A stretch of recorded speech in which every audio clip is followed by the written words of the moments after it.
welcome back. How's it going today? Welcome back, everyone. Glad you could tune in again.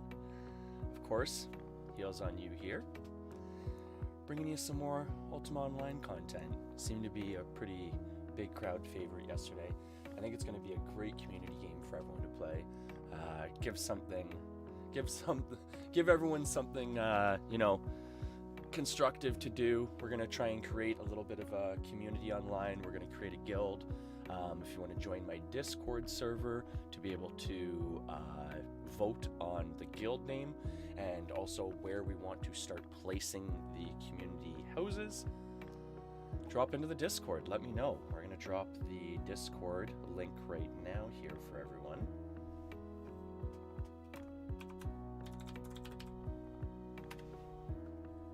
By all means, drop into the Discord. We're on Ultima Online Renaissance if you don't want to drop into the Discord. Join up with us. The name is Kafrashan. We're going to be doing a little bit of dungeoning here today.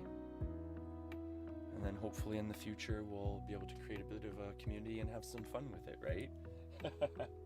Hello, Courtney. How's it going? How are you today? How did Stardew go last night? You're so much further than I am, by the way.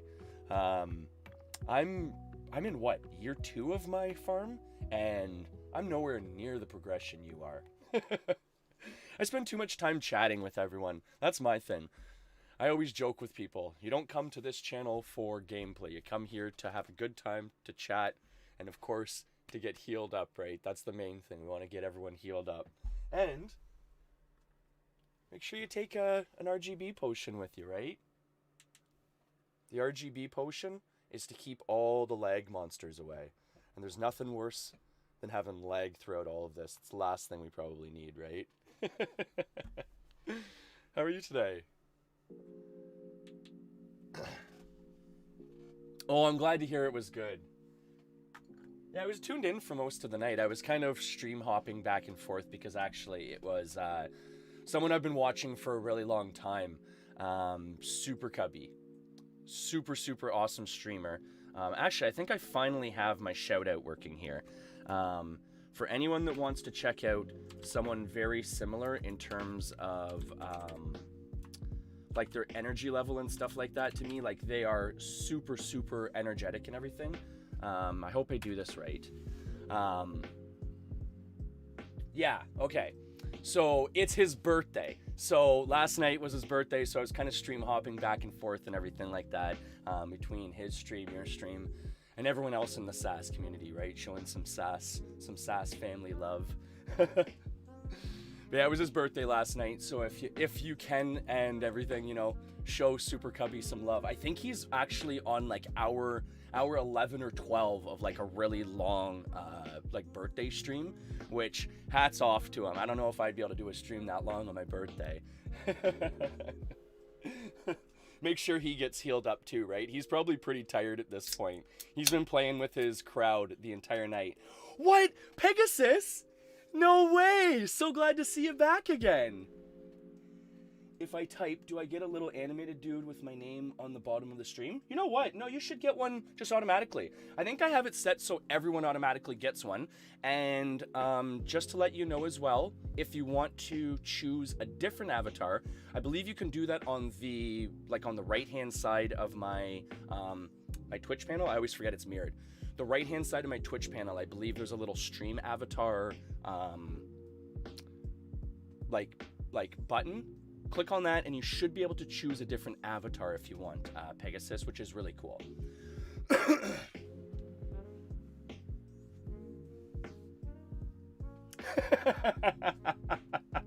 What's on your head there? Okay, so what we're gonna do too is we're gonna make sure we drop some stars here. So what you can do, folks, is you can exclamation jump and try and collect stars. What the stars will do is they will give you potions. The potions can be used in the stream store when I open that up. So just for a little heads up there, folks.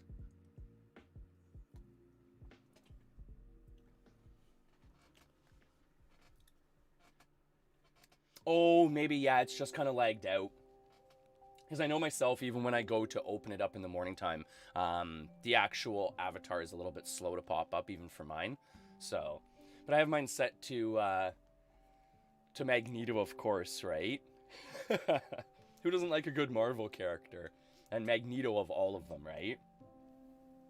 Oh, there you go. Winning some points, winning some points. Making sure you stay healed up, winning some points. Oh boy, everyone. So without further ado, we're going to bring you Ultima Online here. We're getting gold for the community, building up the community. By all means, if anyone wants to jump into our Ultima Online play here, join up. We've got the, 1 second, we're going to drop the link for Ultima Online Renaissance here, so in case anyone wants to download it and actually join the community here. Because this is, just for point of reference, this is pretty much the grandfather, the great-grandfather of all MMOs. This is where I started my gaming. I've talked about this on stream a lot. I'm going to be bringing Ultima Online content and community content I believe I have it scheduled every Wednesday and Thursday. Or, sorry, every Tuesday and Wednesday. I'm going to be doing Stardew Valley every Monday and Thursday. And then Friday is going to be a just chatting / FPS day. Or first-person shooter day, where we can jump into different shooting games together, Battlefronts 2, Overwatch, Paladins, all that good stuff, right?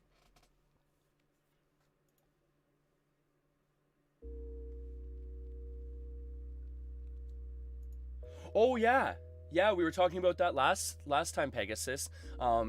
There was a lot of botting in this game back in the day and stuff like that. EA didn't really do a lot to essentially protect against that, unfortunately. And what was it, Origin back in the day, I think it was, way back in the day. They didn't do a lot to protect against that, so you could mine resources, script it and stuff like that. You could essentially hunt, big game away from your computer, which was really unfortunate. It really ruined the economy in a lot of ways. But I mean, at the same time too, I mean, it's going to happen with a game that's this old, right? That's why I like the player-run servers at this point. But on that note, so we are playing on a free server that's free to download. So again, if anyone wants to download Ultima Online Renaissance, wants to try it out, wants to join into the community, we are starting a small community in Ultima Online where you can build houses, you can start a guild. We can essentially have a little community in the game, right? A little virtual community. It's going to be super cool. And again, this is Ultima Online Renaissance, so for anyone that wants to join up, you can, you can join into the game and start building a character if you want. Or, I mean, at the same time, too, if you have a character, you can just join up with us. Have some fun on UOR, right? We're just getting equipped to do a little bit of light dungeoning here. We'll bring you some dungeon content here.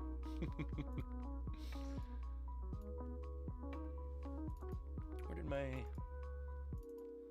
arm plates go?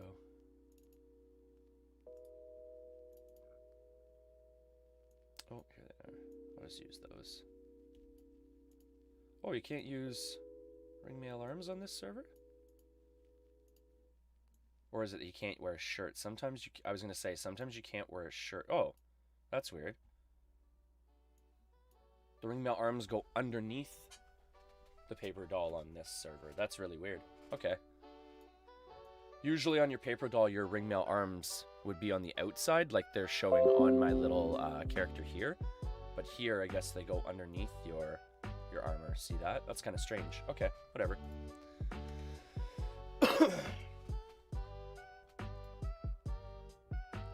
And this game is really easy to kind of get into and stuff like that. For the most part, it's pretty basic compared to a lot of games nowadays. I'll switch up to a keyboard here.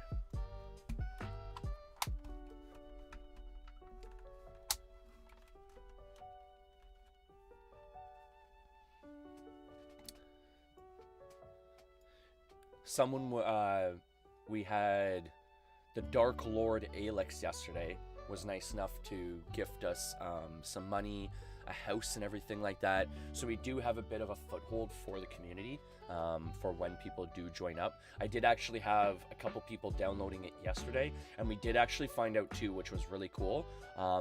It is available on Android devices, both tablets and phones. So if you don't currently have like a gaming PC, it's easy enough to run on an Android device. Like, it's old enough to run on really old hardware. So you can run it on an Android phone, a tablet, whatever you want to join up with really at this point. And it runs on virtually any computer too, is the main point too. So again, if you want to join up, if you want to start playing, by all means, join up, join the community, have some fun with us. As I was saying, we're going to be streaming this game every Tuesday and Wednesday. Tuesdays is from 6:30 to around 10 generally, and then Wednesdays is generally from around 8 to 10.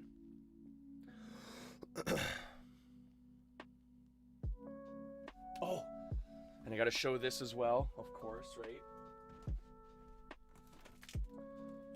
We had... You're not going to be able to see it because it's just a massive ball of white right now, but we had a huge dumping of snow. So for anyone that doesn't know, I'm coming to you from the stream shed. I'm out back of my house right now, and we had a massive dumping of snow last night. I quite literally had to dig myself from my house to the shed. It was crazy.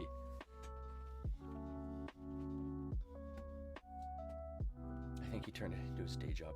Yeah, on that note too, I actually started like monetizing gaming way back then.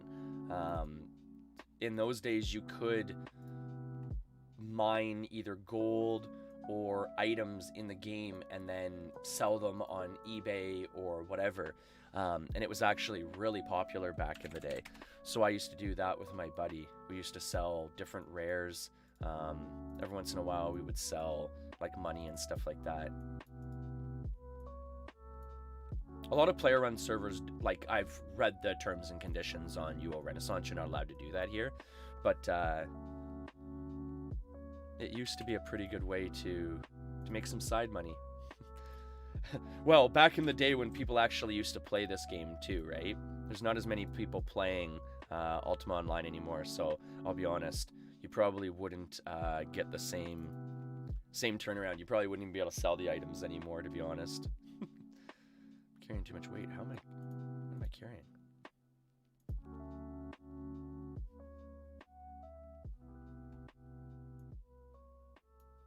How many harps do I have on me here? Like, none? Yeah, you can have those, bud. 160. Where's all my weight coming from?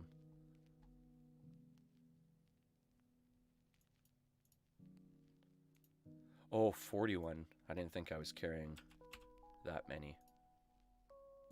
Yeah, there we go. That's fine. Someone else can have a few cotton bales. Spread the wealth, right? Like I said, yesterday, Lord Alex was super, super nice and helpful to us.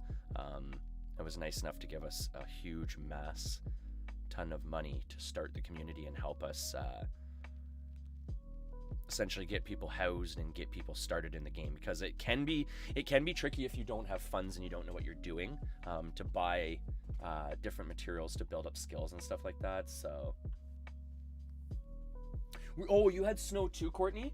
How much snow did you get? Like, it was a mass amount we got dumped on here. Essentially from yesterday afternoon until today, we probably got roughly, I would say, oh boy, I would say we got roughly close to a foot.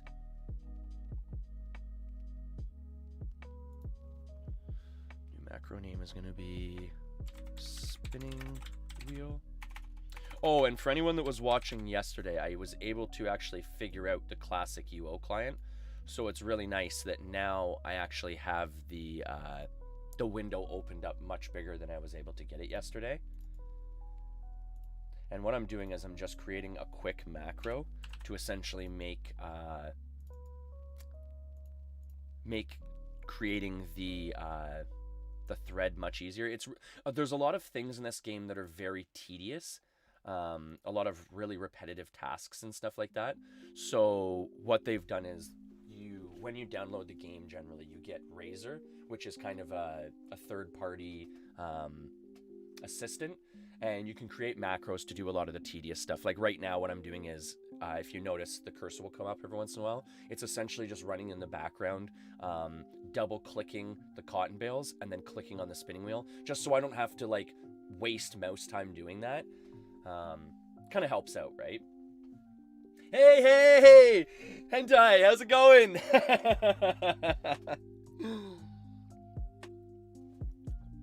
Hey, much sass love. Always love the lurk. Always love the lurk. I think I actually have the exclamation lurk command working, if I'm not mistaken. I think I got that set up. And actually, you know what? To show some sass love, I should have that working too.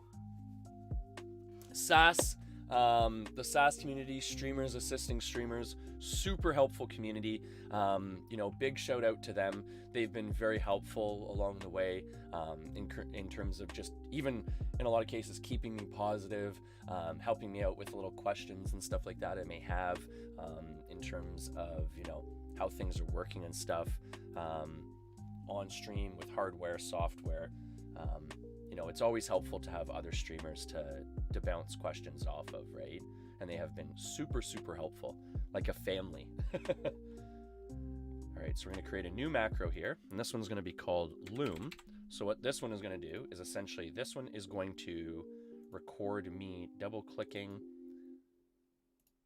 the thread and then clicking the loom. So again, it's just kind of one of those really tedious things that you don't want to have to do 100 times and waste out your mouse. So I just run a loop in the background to do it for me really quick. And then that way I can create some bolts of cloth, which are used for creating clothing. You can cut them up for bandages, a lot of different resources in the game. Oh, there you go. Pegasus with the lurk as well. Essentially, what is it? It just like notifies you and says, like, you know, thank you for lurking in the background. You know, we appreciate the views and stuff like that. Stay healed up, kind of thing, right? Because a lot of people want the streamer to know that they're still viewing, but they won't be chatting, even though they have been chatting. Essentially, I know I do that a lot of the times. Because I'll have people running in the background while I'm doing chores around the house or something, just to help them out with viewer counts and everything. So different things like that, right, Pegasus?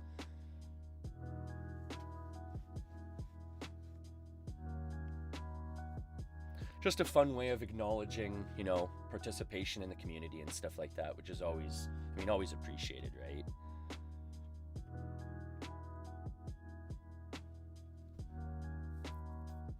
And we're going to, like I said, if anyone does want to join up to Ultima Online Renaissance, it's a free server with a free download.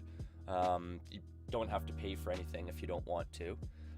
And we do have a bit of a foothold, so if you want a house or anything like that, just let me know. We're going to start a bit of a community with a guild and everything like that. It's really fun too, because you can declare war on other guilds and stuff. We can play around with that system. Oh, yeah, it's pretty neat. It's a very advanced game for being as old as it is. Essentially, it's from the mid-90s, but the gameplay is, in my opinion, very advanced. You can place houses in the world, decorate the houses. It's really neat.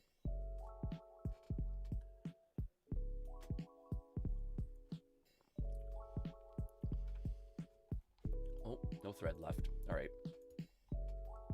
So now you just have to cut up those bolts of cloth. Oh. And then by cutting up the bolts of cloth, you're essentially just creating the band-aids, which then you can use on your character. You can also use them for healing up like tamables and stuff like that, because you can also tame animals in this game too, which is really super helpful. Oh, is the world saving?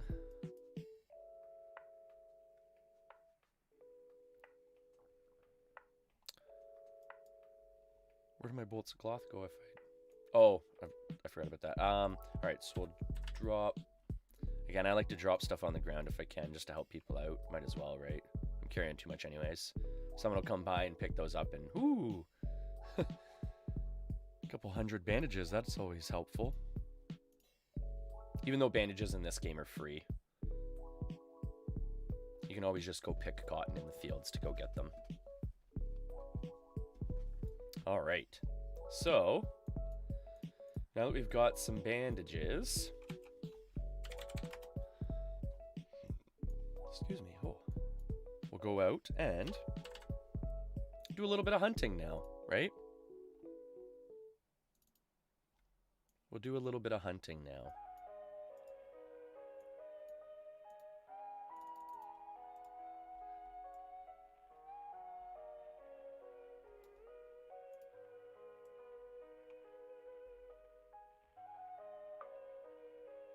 This is kind of, I'm going to show you guys the new, kind of the newbie dungeon. So this is where you would go when you're brand new. So down here, there's all different types of creatures to kill. Obviously, maybe, holy jumping, those things throw energy bolts here? Holy cripes, I'm going to die. I don't remember Boggles ever throwing energy bolts.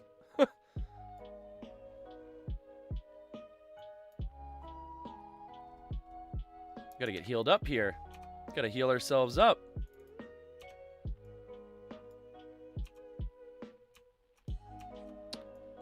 Alright, I gotta get out of here because all my hotkeys are messed up here too. It's got me on just press to turn into combat. So let me get out of here real quick. Whoo! The boggle almost boogled me. Alright. So I don't like it when that happens, so... Yeah, I don't like having to hold tab for combat. I'd rather just toggle it. Yeah, there we go.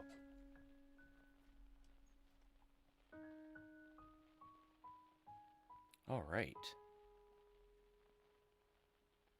Should probably get some more spells up here, too, if we're actually going to be fighting stuff like that now. We'll get Cure. All the goodies up, right? We'll get all the goodies up.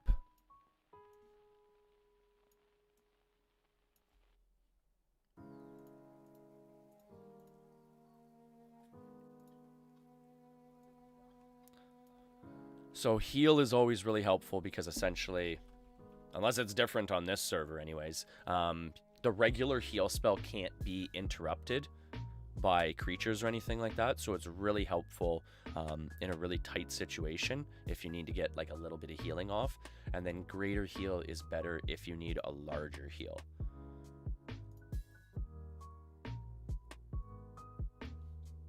And then obviously you have your offensive spells, fireball, poison, all the classics like that too, right?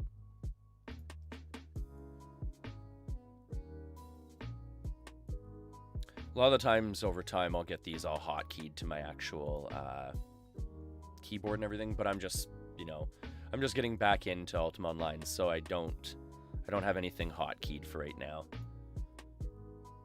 We're just bringing you some fun content for now. Hopefully we're gonna die a little bit. That's always entertaining. Hopefully we'll get our stuff back, but who knows, right? Who knows? That's the one thing about this game. There's a lot of risk versus reward in this game. There's a lot of cases where you might die, and you might end up losing all your possessions that you were carrying. So be very careful of that.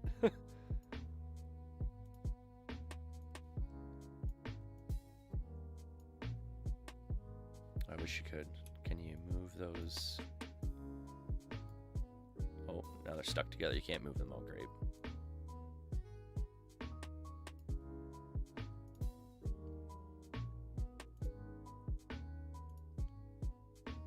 That should be good. I won't be able to cast anything above that anyways. I won't be able to cast, like, energy bolt or anything like that at this point, so I don't really need to worry about that. Pretty much my bread and butter is going to be cure. Cure and poison. As long as I can cure and poison, I should be okay. All right. So we'll go back into the dungeon here. So by the way, too, if you were a new person just joining up, you would have what's called new status on you, which essentially prevents creatures from just outright attacking you. You would actually have to attack them. So you wouldn't be experiencing what I'm experiencing right now, where essentially everything that's able to attack me, like the rat here, just saw me, so he's going to come over and attack me as well. You wouldn't experience that. You would have to actually manually attack something for it to attack you back. We're going to go get that boggle there. That thing's pretty tough.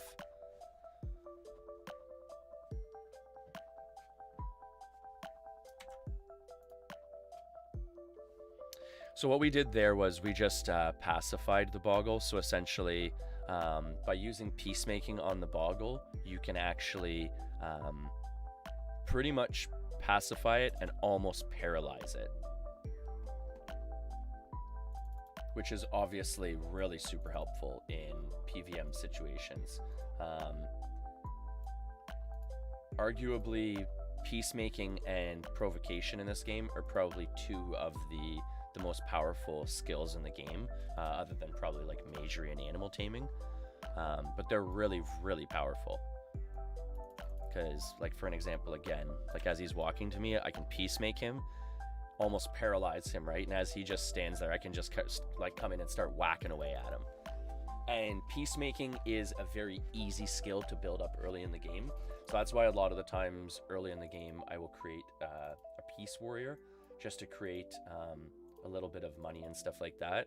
And then from there, you can always create a mage or any other of the more expensive, kind of more lucrative professions. Because with being a warrior, you really can't take down a lot of the bigger creatures in the game. So it's really beneficial to kind of move up from being a warrior quickly.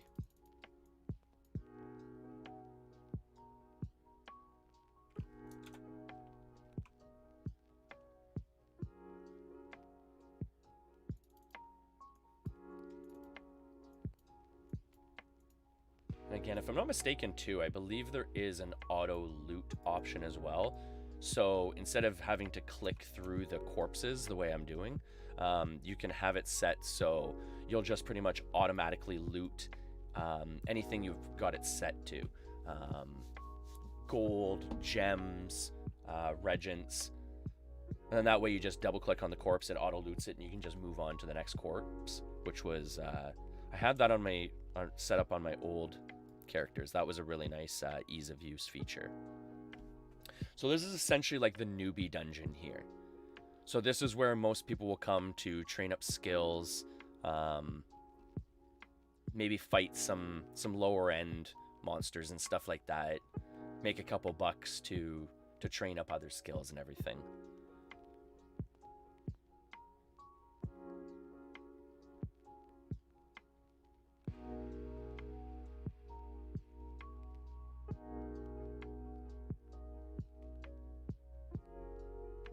There's not really too much going on here for the most part.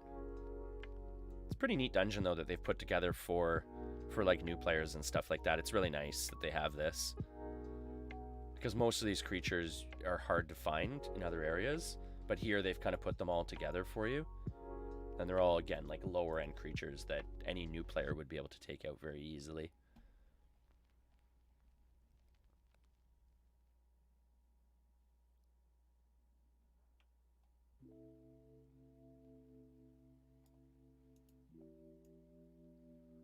To Old Oklo Mage Tower.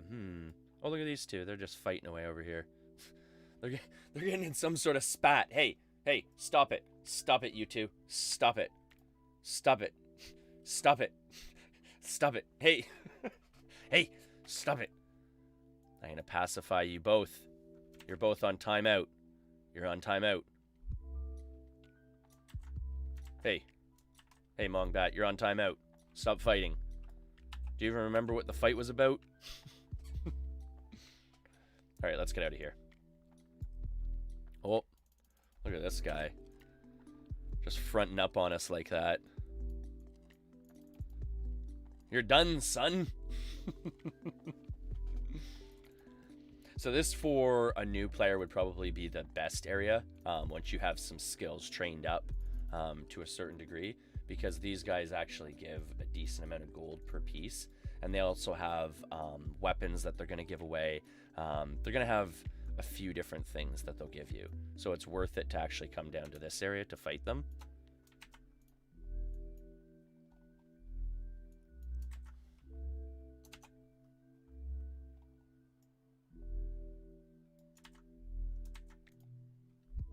Oh, we're failing our targets. We're failing our pieces. We're still not GM peacemaking yet, so we do still fail quite a bit, actually.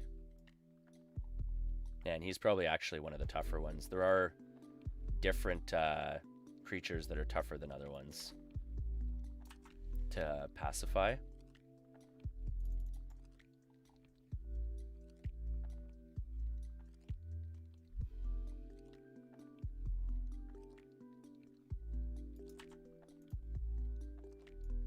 Yeah, he's a really tough one. I want to get rid of that snake too. I don't like snakes because then they can poison you. And if you get poisoned, it blocks your healing.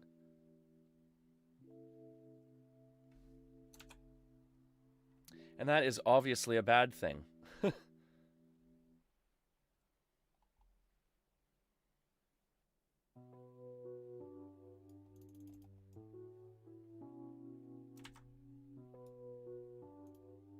Oh, there we go. Finally pacified him there.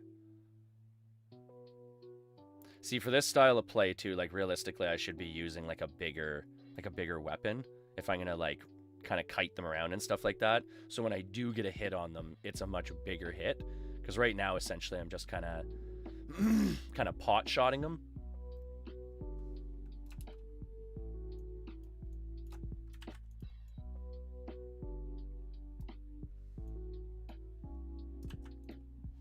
It's one thing I don't like about this UI. It doesn't seem to take off the little health bars once they've actually been killed. Yeah, it keeps them up on the screen. I don't really like that.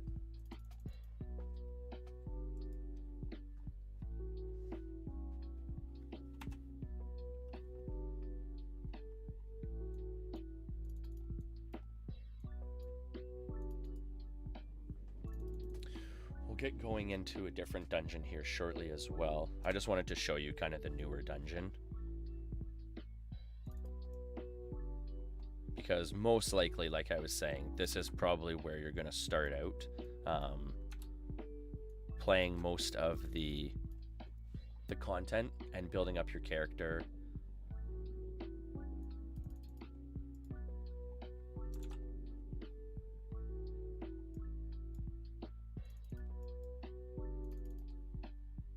Don't forget to loot your corpses, so then that way you actually get your loot.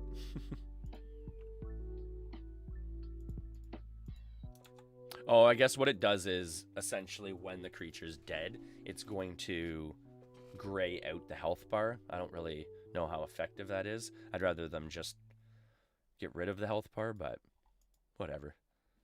I guess it helps you maybe loot the corpse. Can you loot the corpse from that? No. Yeah, that seems kind of pointless then.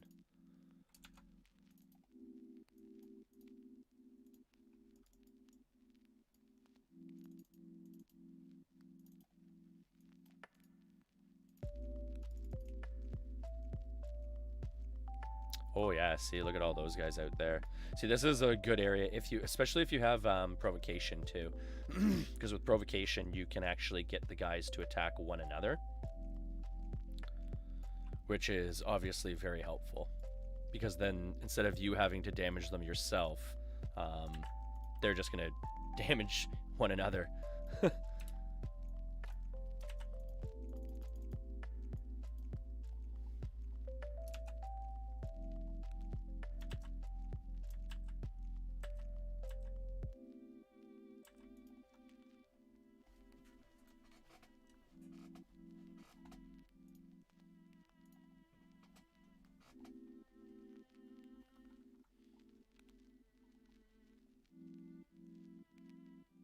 Ooh. Big hit there.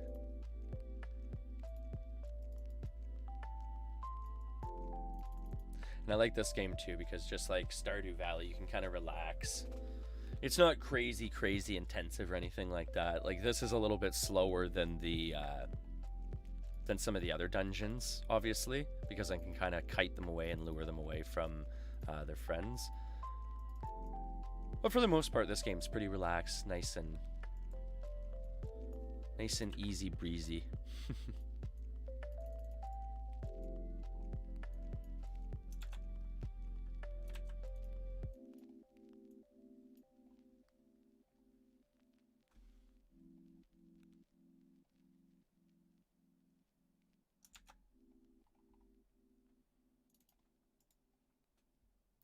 Just gonna control the spawn in these rooms if we can here as best as we can.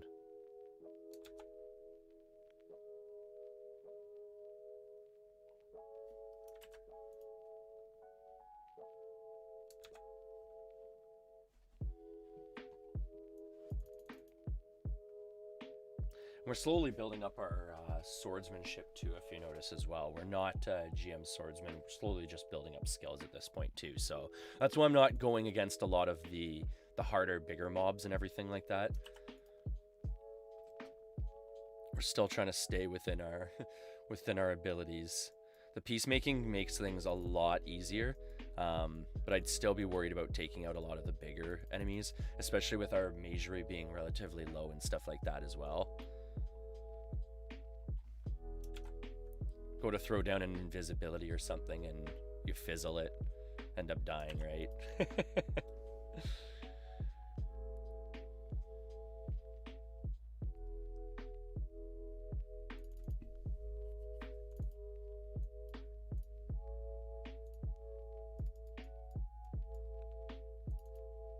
Hey Zaz, how's it going, bud?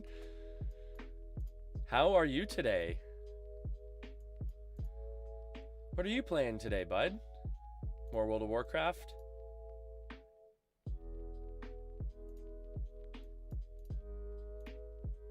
I'll be getting into that probably a little bit later today, hopefully. I hope, anyways. How goes it? How goes the day? We're just slowly doing some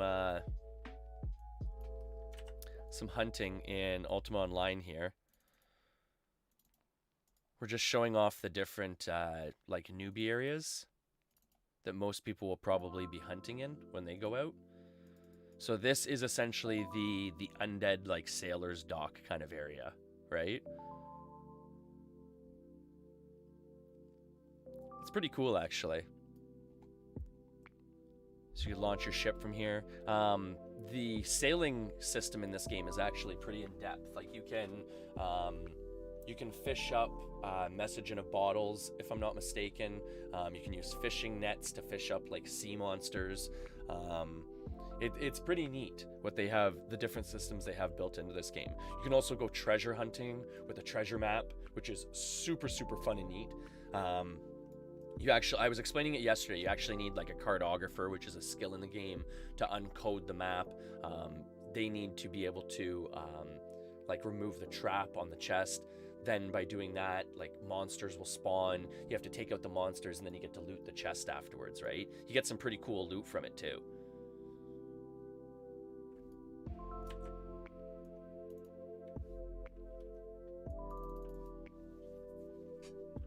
And the best part, like I always say, the best part about this game, in my opinion, is like house ownership and being able to like decorate your house. Because that's one thing, like you actually get like, in this game, you can actually get like a house decorating tool to help you like raise and lower items, to spin them around and stuff like that. It's really neat what you can do with the house decorating in this game. Actually, that's one thing I'll probably, you know what? Yeah, that's one thing I'll do right now, actually. I'm gonna leave this area, essentially. And we're actually gonna go to... Oh, sweet. Okay, I do have a ruin for there. Okay. Yeah, we'll go to Oklo, and then... So what I just did there, everyone, was I just recalled. So with this game, you've got these little tiny recall ruins. That's the unmarked one. But you've got these little tiny recall ruins. And what you can do with those is you can actually teleport to different spots in the map, which is obviously really super helpful. And you use the Majory skill to do that, which, like I said, is probably one of, if not the best single-handed skill in the game. It's probably the most versatile skill in the game anyways. You can do almost anything with Majory other than like crafting and stuff like that. You can kill anything, teleport around, heal yourself with it. A lot of good little tricks with healing. Alright, so what we're going to do is we are going to go out into the wild, and I'm going to show you some different houses and stuff like that, folks. So, like, this is obviously one of the houses here. This is a vendor house. So in this game too, what you can do is you can actually buy and place like player-run vendors like this. And with these vendors, you can sell your goods that you've either crafted or found. So for an example, like this guy has a black dye tub, which is a rare item in the game. So you can dye your clothes true black. What else is there here? This vendor's sold out a lot, I find, just because it's so close to the newbie town. So we'll try and go to a different area too. What's this one got? Oh, so clean bandages. Probably a lot of like new player items and stuff like that with this one. Yeah, different weapons you can buy. Oh, and then this one's got a bower, so you can buy different bows and arrows and stuff like that. Yeah, see? So you can buy Grandmaster bows.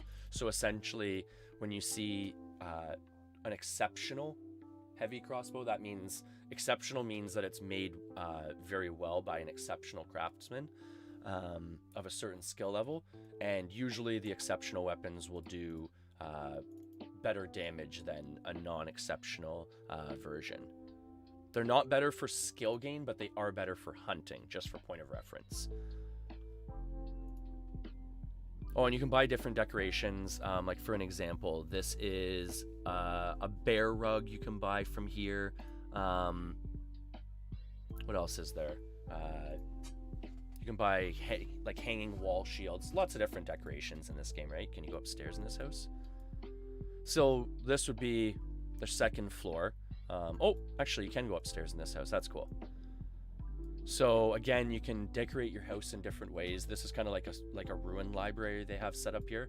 So you would come over here and click on one of the books, and you'd be able to go to different areas with these ruins. So you'd be able to travel to Britain. Actually, that's one of the areas we want to go. So let's go to Britain actually right now. We'll go there. Where are we in Britain? Oh, we're in the south end. Okay. So this is one of the big cities of Ultima Online. This is probably considered like the main city. This is where Lord British lives. And he is super famous because back in the day, he was an NPC that got killed like during an event. The game creators didn't really think that they would need to make an in-game character invulnerable, because I mean, who thinks that the community is gonna like come together and try and kill the king in the world that has been created for them, right? But as we know now in the gaming community, there is that crowd all the time. If you build it, they will come. So again, this is pretty much the main bank. It's not very busy at this bank, I find. Oklo Bank is actually kind of the busier bank. But a lot of people come here, sit. It used to be a really popular spot for people to like sell goods and things like that. What you can do is we'll leave town here, and then we'll actually go and do some adventuring out of town. We'll go look at some different houses, probably go kill some stuff out of town. Again, we probably won't hop into dungeons for the most part yet, like the higher end stuff. But we'll at least see some different content here. And this, in my opinion, is one of my favorite parts about Ultima Online. Just being able to go out and adventure pretty much anywhere you want. And it's totally open world, right? Oh, you'll be playing WoW soon too? Oh, okay, cool. Well, if anything, what I might do is I'll probably play this for a little while and then maybe jump over to World of Warcraft in a little bit. I've been really enjoying this this game though, Zaz. So this person here actually has it where, I wish you could get into their house, but this person here actually has it where essentially they've got all their houses connected. So you can actually go from house to house with the ladders, which is actually a really neat system. And then let's see this person here. This person has it.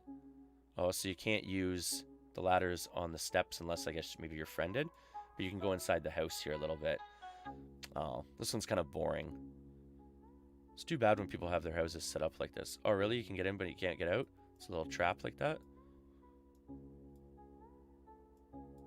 Ha! That's awesome. Alright, well, I guess we're gonna... That's funny. That's a funny little trick that they have set up there. So there are things like that, like little housing tricks and stuff like that. So what it probably is they probably have the front stool lowered, the second one higher, so you walk through them, but then you can't walk back through them. As there are things like that in this game. So just be wary of that, everyone. So you just have to recall out. You can also teleport. If need be, you'd also be able to use like the help function, and you'd be able to ask for a GM's help. My character is physically stuck, and they'll just teleport you a couple tiles. All right, so let's go through the moon gate here. When you're a new player, this is probably one of the easiest ways to teleport around, because it's essentially a free way to teleport from city to city. And these are permanently set up, so you don't have to worry about them going away over time or anything like that. We'll start off in... you know what? We'll start off far north, and we'll just kind of go south. So if you are a miner or a blacksmith, you will probably be in Minnock, however you want to pronounce it. But this is going to be your area. This is pretty much where all the mountains are. This is where I always had my houses set up and everything like that, because there's really nice large plots of land to set up on. That's one thing, actually. I was able... Okay, so now, bug after bug, or not bug after bug, but issue after issue. So I've been able to get the classic client set up, as you can see here. So the actual game window is much bigger than it was yesterday, which is obviously really nice for the viewers. But on top of that, I have not been able to figure out how to get UOAM to essentially work. Every time I open it up, it just shows up like a black screen like this, essentially. So by all means, if someone wants to help me out with that. And I've read up on it and stuff like that, and I can't seem to really find the glitch or whatever. All right, so this is Minnock. This is their bank.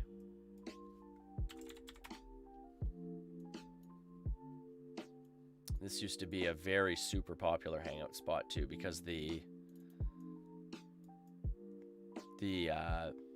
mage shop is so close to the bank, so people used to love just being here, because essentially you could just stop right here, pick up some regents, go out, do some adventuring, come back in.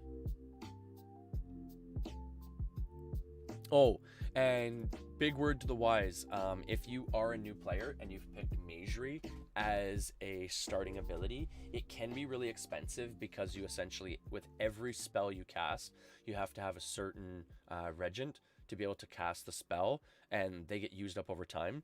So it's a very expensive ability to start the game with.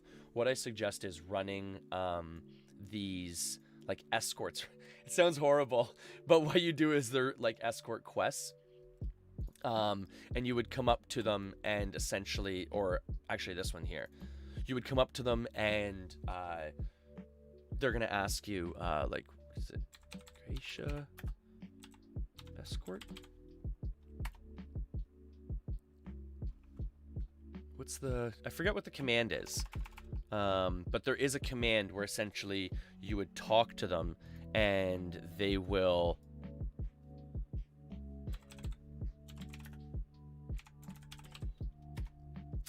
Okay, I forget what the command is now. It's been a lot of years since I've done it. It should be on the UR website under their list of commands, but you would talk to one. They'll essentially enlist you, and then you would take them to the town that they ask you to take them to. A quick way of doing that, just gate travel them. You can gate travel just back and forth between towns if you get to that point of skill with Magery. So it's a really quick way of making some money really quick, and generally a pretty safe way of making money too, because you don't even have to leave town to do it. So, little tip there. So we're gonna go outside of town. We're gonna go adventuring a little bit here. Ooh, look at it. Someone left some gold. Oh, look at ho-ho. Yeah, see, different things people do to like decorate their house and stuff like that. So this is actually a really neat, nicely decorated house. So they've got some like armor statues. And again, so this house would essentially come completely plain from what you're seeing. All it would come with is these garden beds here. There's another garden bed over here. But that's about it in terms of decoration. Everything else they have done. The wreaths, tables, trees, everything else that they have put in there. So that's really cool. And this is the type of house our community house is. This is called if I remember correctly, it's a 2-story villa. Super cute little house with a little balcony up top here and everything like that. So this is going to be like our guild house. And for anyone that wants to know, like it's in Compassion Desert.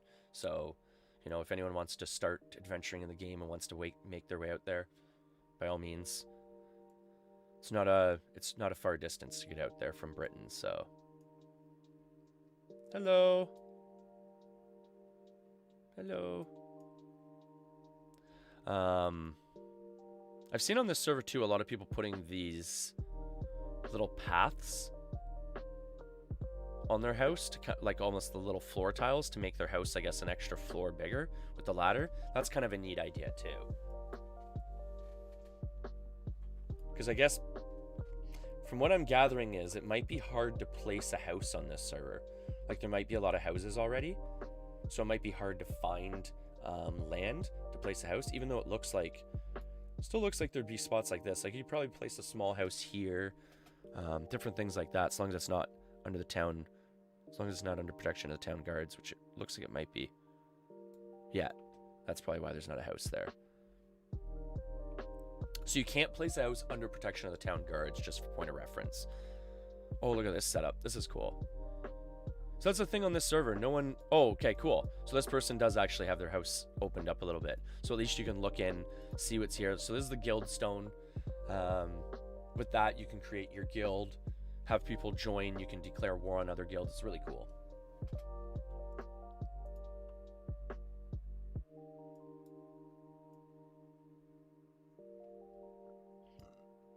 Oh, here's a brigand. All right, let's take them out.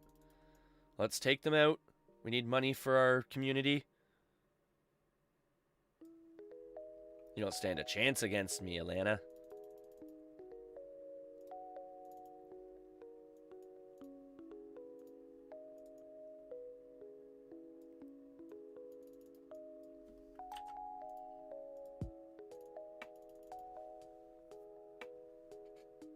Oh, no. No, I don't have a keep already, bud. No. I actually have a villa, though.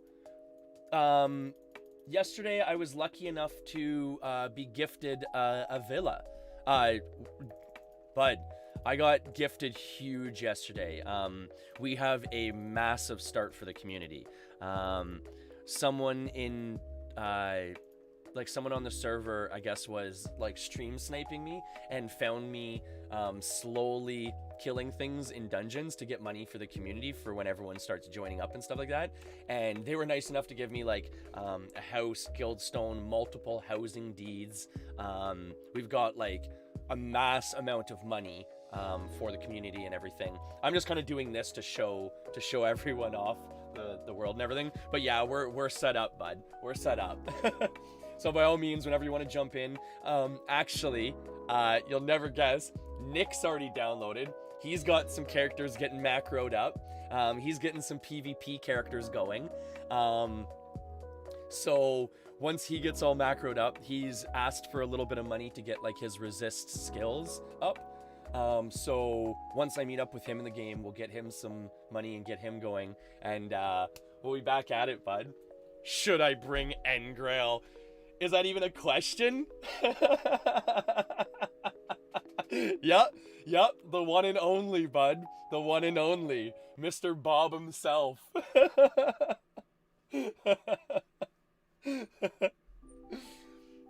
I'll be honest, I can't buy you a keep, but I can definitely get you like a macro house and stuff like that.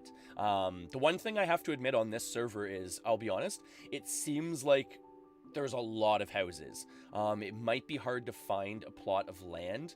Like, that's what I'm kind of almost doing right now, is almost kind of like just searching around for a big plot of land where we can maybe start a community or something. But it does seem like most of the land spots, in a lot of the cases, like larger spots, have been taken up already. But I do, like I said, I do have multiple housing deeds that I can get you going in a house. I don't know about a keep, but I can at least get you going in something decent for sure. The best part about the game too is it's only a couple 100 megabytes, so it'll be downloaded in no time. You'll be macroing within the hour. Oh, we got an air elemental here. All right, let's take him out. He's good game for us.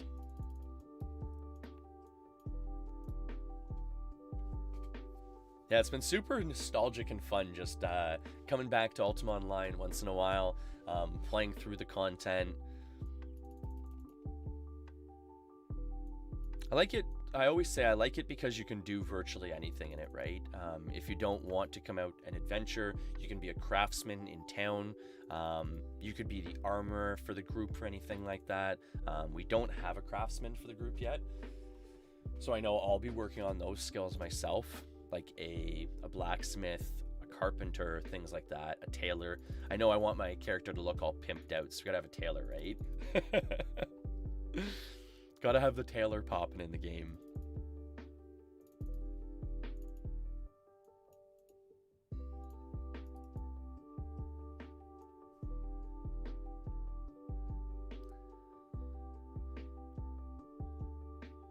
But yeah, unfortunately, it seems like a lot of the land has been taken up already.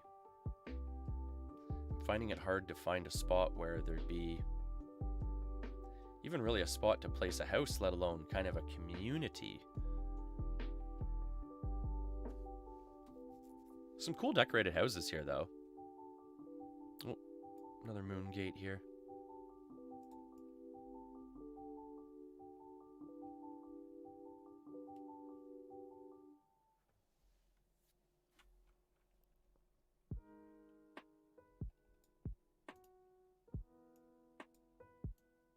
Oh, that would have been sweet, eh? If you could pick up a skinned deer. Remember back in the day? Oh, that was the ultimate. That was the ultimate. The skinned deer. Ooh, doggies. Oh, let's see if this house is open. Ooh, okay. This is cool. Okay. Now, this is a nicely decorated house, folks. So this house here has been, like, fully decorated. They've got, like, a neat little waterfall scene kind of going on here and everything like that. So this has been set up as a ruin library. So if you go through the house, they would have different areas for different types of resources and everything. So this would probably get you to different monsters. Yep. And this might be for different crops. Yeah. Cove cotton, different cotton fields here. Maybe this is for different horses. Yeah, so this is for different stables, different crop fields. That's really neat, actually. That's a really good idea that they've done it themed like this. This is probably for different graveyards throughout the world. Britain graveyard, yeah. So that's really neat how they've done it like this. The ruins, Lich ruins. Oh, that is, sorry, excuse me. That is really neat how they've done that. And this is probably for dungeons, for the different dungeons in the world. Yep. Wow, this is a really neat ruin library. So again, the idea behind a ruin library is essentially they've opened this up so you can teleport to different places in the world very conveniently. yeah, different ore spots. That's really neat. That's really nice of them to do that too, because as a new player, it can be difficult to get around the world. And then they've got their upstairs here set up as a bar. That's really nice. And then upstairs, it almost looks like kind of a tournament thing set up. So maybe you'd be able to watch like some sort of a PvP tournament up here, maybe. A lot of the times people have 5 versus 5 like mage PvP tournaments. That's kind of like the equivalent of UO PvP is the 5 times 5 mage. It's like a certain template. And a lot of it's kind of like strategy based on what skills cancel out other skills and stuff like that. A lot of it's timing based and everything. Yeah, it's super nostalgic jumping into this game though, like after all this time and everything like that. I love it.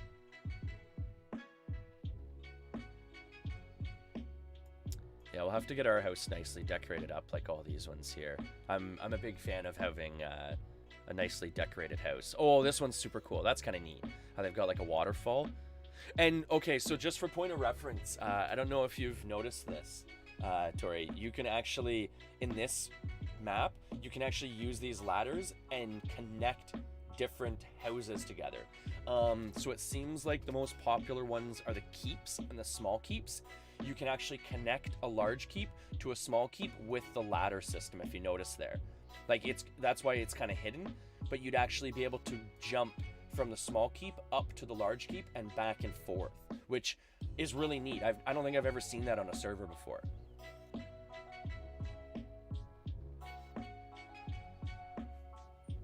Just exploring around, getting a lay of the land. See, there it is there. That's a better example because you can actually see it. But you'd be able to go from one building to the other with the doors locked too, which is really neat. So essentially, what I'm getting at is we all need like keeps and small keeps in our community, because then we all be able to just jump from one house to another house without even leaving our houses.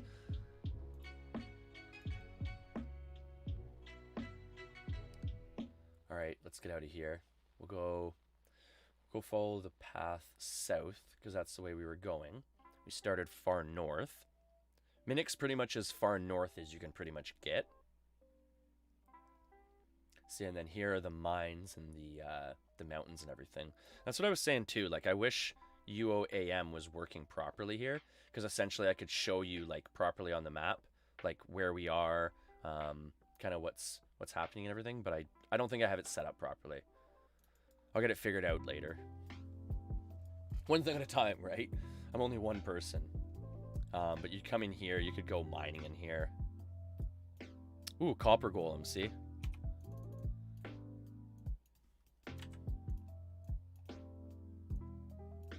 But yeah, there's different areas and stuff like that you'd be able to go to. A dull copper golem.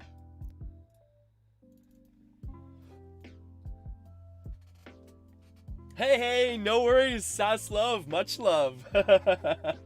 Doing the rounds, popping in and out of chat. Hey, I do the same thing. Just making the rounds, seeing what everyone's up to.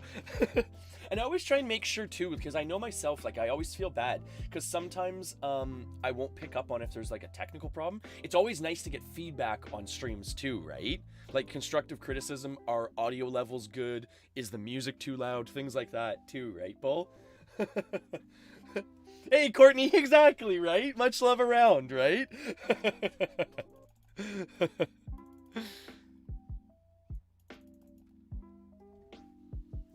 Because in a lot of cases too, like I know probably in, especially like my friends' cases and stuff like that, like they'll be watching me stream or something because I multi-stream to different platforms, right? Like Facebook, everything. So a lot of my like you know, like my neighbors, you know, family and stuff like that, they're probably watching in a lot of cases, but you know, in some cases it's probably like, oh, you know, I can't hear him, he's too quiet, or you know, oh, I wish he would, you know, turn up the light so I could see him better or whatever. But they won't ever tell you those things because they don't want to like hurt your feelings. By all means, tell me. I want to know this, right? So with the golems, essentially you take them out and you would get ore from them. it's not really, I guess you don't even get any money from it in this server. So it's not really worth it for us to take them out, because here, whoa, actually, you know what? 70 ore, wow. You know what? I'll take these out and just leave it on the floor here for another miner, hopefully. But that's, just for point of reference, that's a lot of ore, people, that I just got there. So for killing these, that's actually quite a bit of ore. Especially for colored ore, just for point of reference. It's very easy to get iron ore, or relatively easy, but the colored ore veins only show up in certain spots on the map. So you have to actually find them and search them out. So by killing these, it kind of bypasses that. Whoa. These guys hit really hard. The other part too is, though, what's really nice about Ultima Online is when you find a certain color vein, what you can do is you can mark a ruin to that vein and go back there, because if I'm not mistaken, at least on other servers, the vein's always the same, which is really nice. So that's why in that ruin library, they actually had like different colored ores marked off. So essentially, if you wanted to find like shadow ore, which, let's be honest, that's everyone's favorite, because that's like the dark gray color armor that you'll see people running around in. Shadow, probably shadow, agapite, verite, and valrite are probably your most common colors, because that's the black, pink, green, and blue colors of armor. And then there's like gold armor. There's like pretty much every ore color you can think of. But you can go back to the same spot as what I'm getting at to find the colors of ore. So if you ever find one as a miner, mark it off with a ruin. And again, that's why measuring in this game is so important. It's literally, in my opinion, it should be on every character in this game. A miner's journal? Ooh, that's neat. What does this say? Oh, it's not actually like sometimes you can actually find like little books and stuff like that that'll actually have like little stories in them and stuff, if the game creators have created that. Ooh, so the spawn is actually pretty quick here. So you'd be able to get copper ore pretty fast here by just killing these things. Like, let's see here.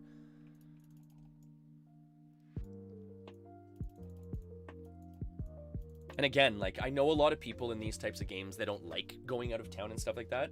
That's the best part about this game. You can just create a crafter if you want. Just chill out in town, sell your goods. I used to have buddies do that all the time. Actually, it was funny. After years upon years of not playing the game, I mean, small world, right? I literally, well, it's hard to explain, but essentially, like, in old school, like, Ultima Online, like, there used to be like certain crafters or certain people that were essentially famous, right? Because your name would go on a well-crafted item. For an example, do I have anything? Yeah, so crafted by Bolvim Silverkin. That's an actual player that's crafted this item, and it's like been tagged with their name. So back in the day, you used to essentially know certain crafters, and it was funny because I always used to go to this one crafter. And Tori, remember Mr. Ingot? Remember Mr. Ingot? Bud. I actually met the real dude. I worked with him, man. It was super weird. We were talking about like old school UO and stuff like that.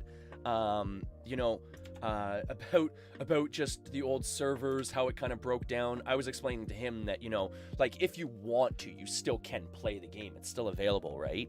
But he was explaining, you know, crafting kind of dropped off because it got to the point where essentially everyone had their own crafter. So it wasn't like in the earlier days where like everyone went to the like go-to shops. It was almost like a mom and pop type of system. But yeah, got to meet Mr. Ingot, which was super, super cool. And Bud, you know who you are.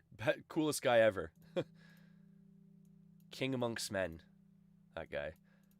So let's see here. That's actually a really cool way of getting ore here, because like I was saying, folks, this is actually a lot of ore that you're getting from these. Like, watch.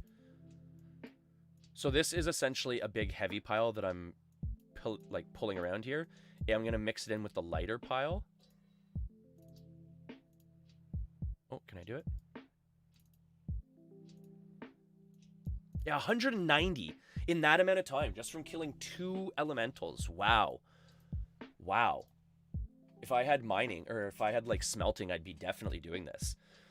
So even on this server, it might even be worth it to take a weapon skill on a miner or something like that, just to be able to kill the elementals. You know what, actually, from what I remember, it was always best to take archery, because if I remember, the Varite and the Valrite hit really hard, and if you don't have peacekeeping like I would, you would have died really fast there. So word to the wise, take up archery if you're going to take up mining in this game.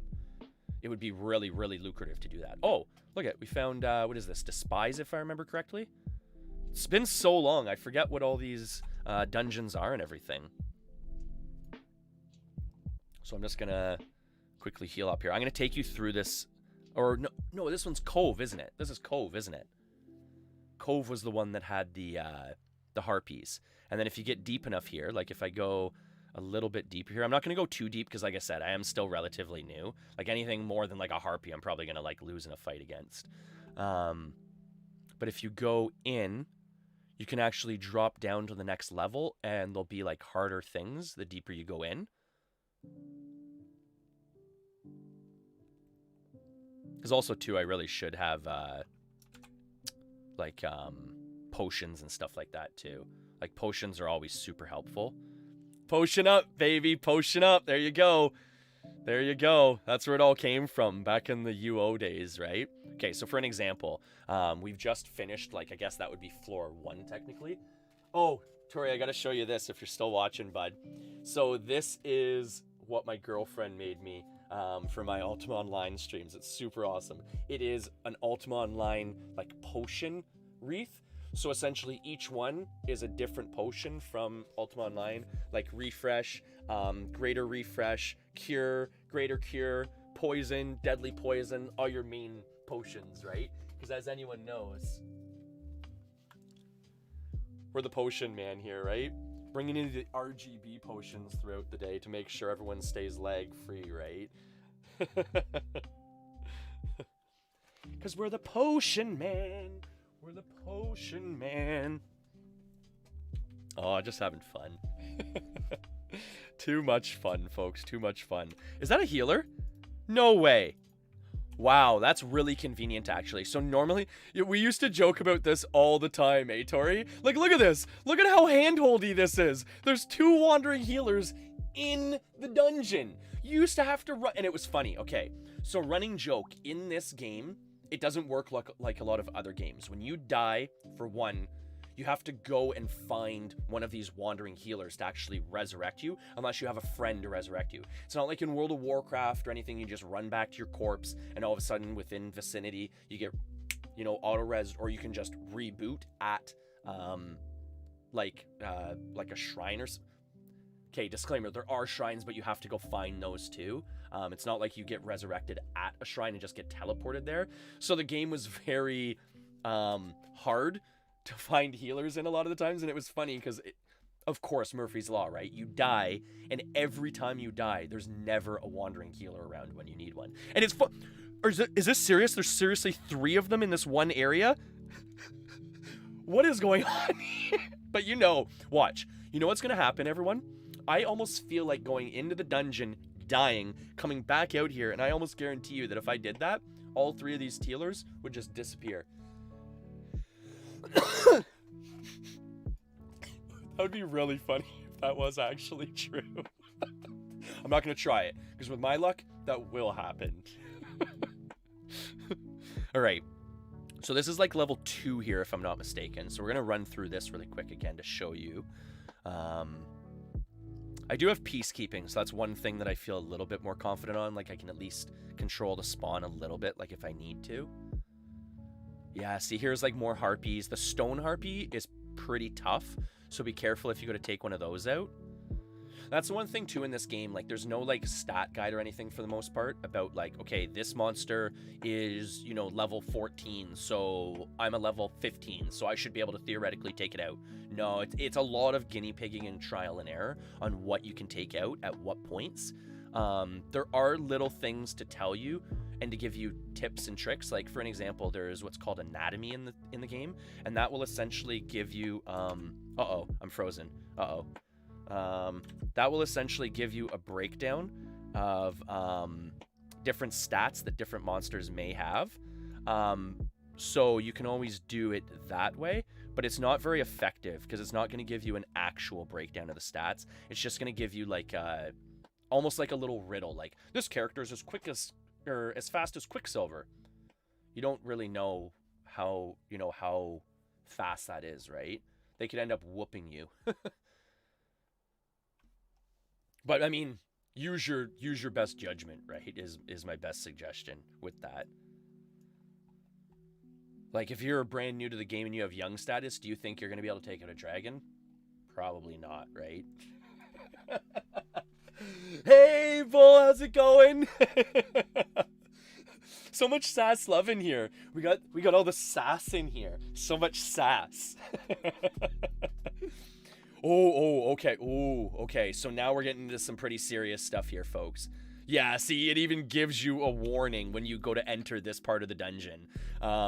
So with this is... Okay, so now I know this is Cove, because this is the liches in Cove. So if I keep running any further than this, which I'm probably not going to at this point, because I don't even have a silver weapon or anything on me, this is the point where this dungeon would get pretty gnarly pretty quick. A lot of, like, spell casting creatures, which, big tip too, anything in this game that casts spells as like a mob or as a minion, be very, very careful for it. Like, okay, you know what? Let's risk it. You know what? Let's risk it. Let's take out one lich here. He's sitting by himself. I've got peacekeeping. Let's try it here, right? Let's try it. I should be able to take him out if I got peacekeeping here. We just got to keep a close eye on, like, our abilities and stuff like that around our life. Yeah, see, look, without a silver weapon, they are brutal to take out. I probably will actually dip out of this, because I'm not even hitting them very often. And if I drop a peacekeep here, I'm probably going to die. Keep tuned here, folks. This is going to be interesting here. This is a... I know it doesn't seem like it, but this is a pretty heated moment, because the second he goes unpacified, that's when it gets really hairy here. Because he's just going to unleash fury on me here. Like, he could be pre-casting an explosion right now and be just waiting to drop poison on top of me too. Explosion, for point of reference, is a delayed ability. So essentially if... see, I failed it there. So I'm going to bolt out here for a quick second. Let my skill kind of reset. So essentially what happens is most skills have 12 seconds of a delay of like a countdown timer, so you wouldn't be able to use it for 12 seconds again. So what I'm doing is I'm just kind of peeling off here for a quick second, so the delay counter is reset, so then I can do that, right? So then he can't actually hit me between the time that I'm waiting for it to reset. So then I can kind of like play him off of the dungeon here, right? And he's healing himself while this is going on too, so this is making it really tricky. Okay, let's try another piece here. Yeah, there we go. Okay, perfect. Yeah, if I had a silver weapon here, folks, this would be way easier. Like, a silver weapon, you deal, like, what is it, double damage to them? So it's huge.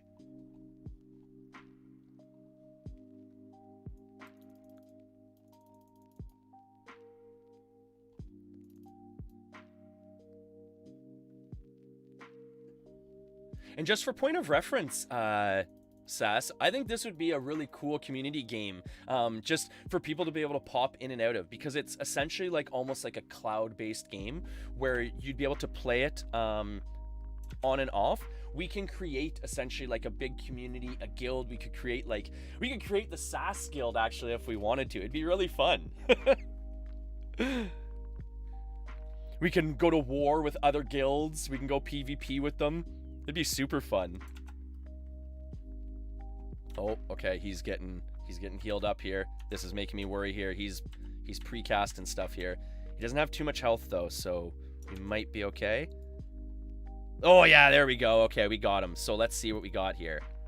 Yeah, see, 300 gold, right?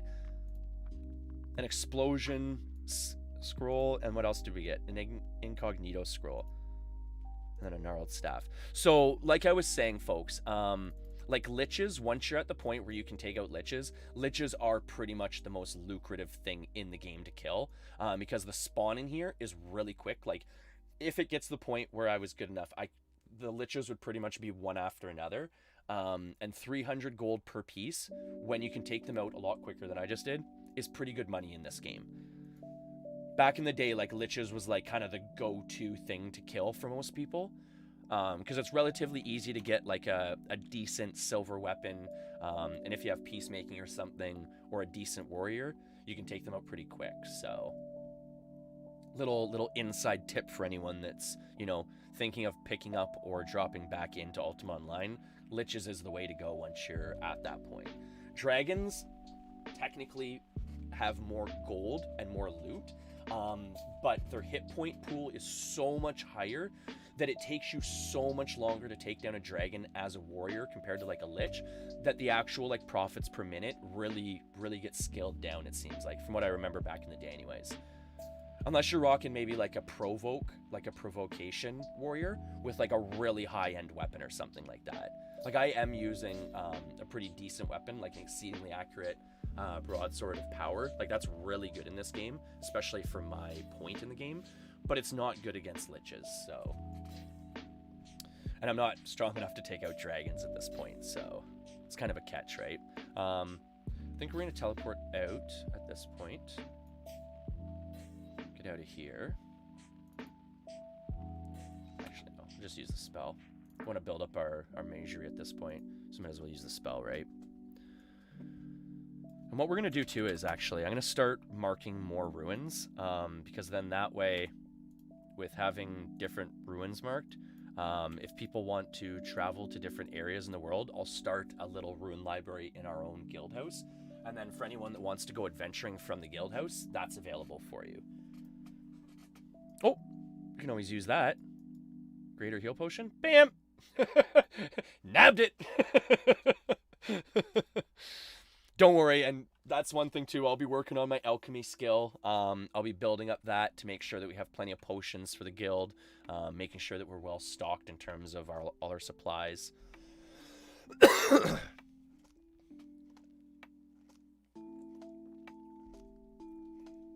And again, just for point of reference, for anyone that does want to possibly get into this or play, the link to download UOR is in the chat now. It's UO Renaissance. Like I've been saying, super lightweight game. We found out yesterday that it will play on tablets. It will play on Android phones. I don't know about Mac, like I operating software, but it does work on Androids. Virtually any computer it will work on, because it's from the mid-90s. So don't worry about like hardware requirements or anything like that. It will run on anything. And again, the nice thing too is it's free. It's free to download, it's free to play, there's no subscription fee. So I think it's a really good community game for a lot of people to play through, because it gives you a sense of community too. You can create a guild. Through the guild, I don't know about on this server, but there used to be like actually like an economy system built in as well. You can create the shops. It'll be really cool. You could actually create a little city, right? A little town or a village.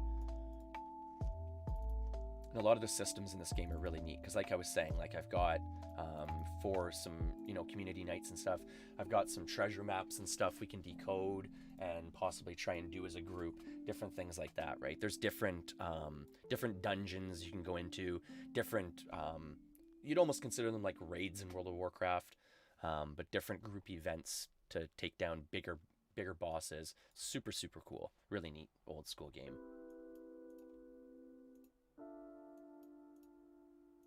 The nice thing too is with this, big tip, so all this stuff here, what you can do is with your agents, again, I'm trying to help new people, give tips and tricks as I go along here too. What you can do in Razor is you can essentially set up what's called a scavenger macro, or like a scavenger agent, and what that will do is essentially anytime you go within pickup distance of one of these items that you've like flagged to be picked up, it will pick up the item automatically for you without having to actually manually pick it up, which is very, very nice. So for an example, from me just running around dungeons, the world, I've picked up a bunch of regents that now I can use for spells. I can use that towards different potions, different things like that, right? And normally those cost money, but we're just picking them up for free because of the agent. And again, what I've done is I've just gone down. There's 8 different regents that you can use. Just go down when you open Ultima Online into your agents tab. You go to add, or sorry, you'd have to click on the little drop down window for the different agent you want to edit. You'll go to the bottom, which is scavenger. You'll go to add target, and then through add target, all you're going to do is click on the different items. So for an example, if you want to add black pearl, which is one of the regents, you click on a black pearl, and then after you've added all your regents, all 8 of them, you go to push to enable. Mine says push to disable because it's enabled right now. You push to enable, and then you're set up, and then you're good to go. Oh, got ice melting on the roof. But yeah, then you're good to go. And then literally as you run around, I'll try and find an example here. But as you run around, without actually, oh, see, there's some spider silk and blood moss, right? So without me actually having to click on it to pick it up, I'll just run by it, and it picks it up and throws it in my bag. See, spider silk and blood moss. Super, super neat little ease of use, ease of life agent to use there. Very helpful.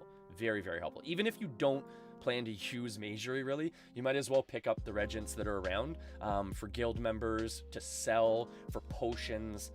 They're probably one of the most useful items in the game, really, in the long run. So, big tip there.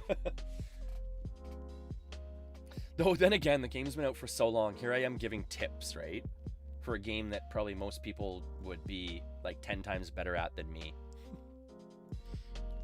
Been playing it a long time, but I've taken so many breaks that I'm not as good as a lot of the other people that play it. All right, so what we're gonna do is we're gonna go back out. Oh, sorry. Okay, so what it is here, I'll go over that again actually, because I think that's really important, especially for anyone that just joined. Okay, so what it is, Sun, is essentially you come into your Razor agent, okay? You'll click on the Agents tab. Okay, oh, 1 second, I'm just gonna turn on the heat here a little bit more, it's a little bit chilly here. You'll click on the Agents tab in your tabs there, okay? Then with the drop-down menu, you scroll all the way down to the bottom, which is the Scavenger agent. Okay, you'll click on that. Then what you'll do is, for an example, we've got our bag of regents here that we kind of just keep open and are dumping all our regents into. What you'll do is you'll click on the Add button. It's going to bring up the little targeting cursor. Then what you do is go through all the different regents. There should be 8 of them. Click on each one or anything else you want to automatically pick up as you walk around the world. Once you've added all 8 of them to your list, go back down on the tabs here. Mine says push to disable because it's enabled right now, but yours will say push to enable, push to enable. And then as you run around the world, as I was saying, all you're going to do is just pick up regents as you run. So I'll pick up that blood moss there. I'll pick up that the ginseng. A lot of the times too, what's really neat is you won't even know, like for an example, if there's regents behind trees, you wouldn't even have seen them or picked them up, and you're picking stuff up without even realizing you're doing it half the times. Really super helpful little thing. Yeah. It's one of those things that unless you're like an old school player, you wouldn't know it's available. Even, okay, so this is one of those things where on my server, it was like a really big thing to do this. But what you can also do too is there's what's called buy agents, okay? What you can do too here is you can set essentially a list, almost like a shopping list, so that whenever you go to a given vendor, it's just going to instantaneously purchase all the items on your shopping list. So for an example, if you go to a mage store and you just start vendor hopping between all the mages, you'll instantly start buying up all 8 of the regents, and it's much quicker than having to go down the list, scroll over, going, holding it down and going, I want 20, I want 40. All you're going to do is buy out the max amount as much gold as you can carry, essentially. It might not work the same on this server, Because with this server, it doesn't seem to take funds directly out of your bank account like it did with my old server. So if you bought, I think it was over $1,000 like worth of items, it would withdraw from your bank account, so you wouldn't have to carry the gold with you too. But on this server, it might work differently. So you might need like a pack mule or something to do that. But it's a quick way of buying up like mass amounts of regents to like build up magery, alchemy, or anything like that. Again, instead of having to like go to each vendor and manually doing it, you just vendor buy, it buys your shopping list, and then you go to the next vendor. There's a whole bunch of different ease of life uses like that in Razor. There's also one called, what is it? Restock. Yeah, Restock. So what you can do with Restock is, because it's really annoying after you die or something like that, or if you're in a PvP match, to keep yourself restocked with like all your regents, all your heal potions. A lot of people will carry around, like if you're an archer, you want to carry around like a certain amount of arrows. The Restock agent will actually restock your bag automatically for you and keep you at your topped off amounts. So for an example, if you want to always be at 100 of each regent, 20 of each potion, and say, 100 arrows, you set your, again, kind of like a shopping list for your Restock agent. Anytime you go into, say, your bank account or wherever I guess you've set your Restock to pull from, whenever you go to that bag or chest, it will pull the required items and always keep you topped up. So you don't have to like manually like go into your bank and click on each individual regent and pull out like, okay, well I need 50 mandrake root, I need 50 blood moss. It'll just automatically restock you. Again, super little helpful thing there. All these little tips and tricks, on a game that's what? Pushing 20 years old now. It's awesome. I love it though, right? Like, and it's funny.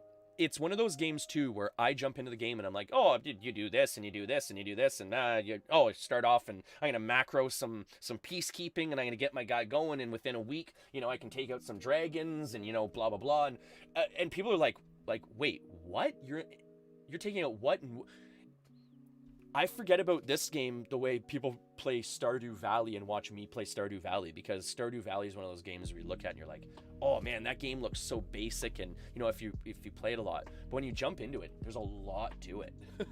A lot.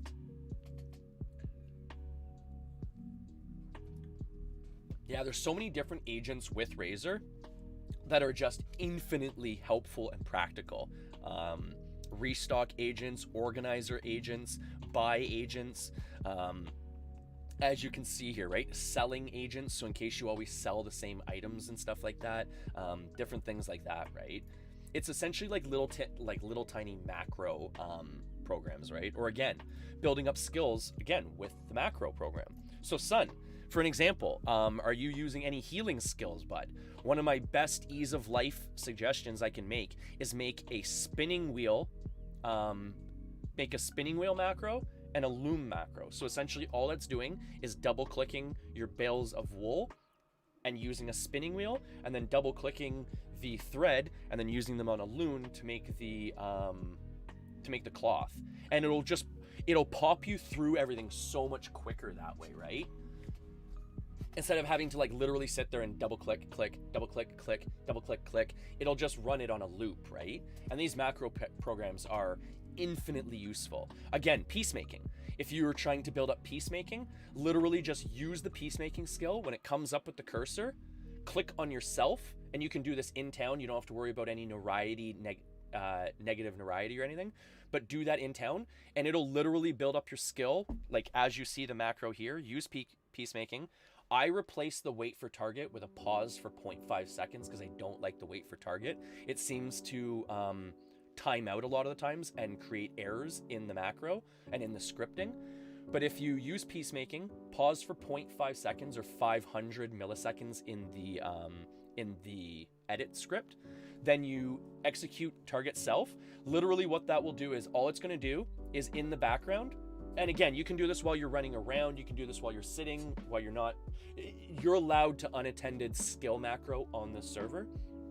But what that will do is every 12 seconds, which is pretty much, I think, the minimum for most skills, it's going to check the skill and go to use it. So every 12 seconds, you're potentially gaining another skill point in peacemaking, which again, is one of the most useful skills in Ultima Online, in my opinion.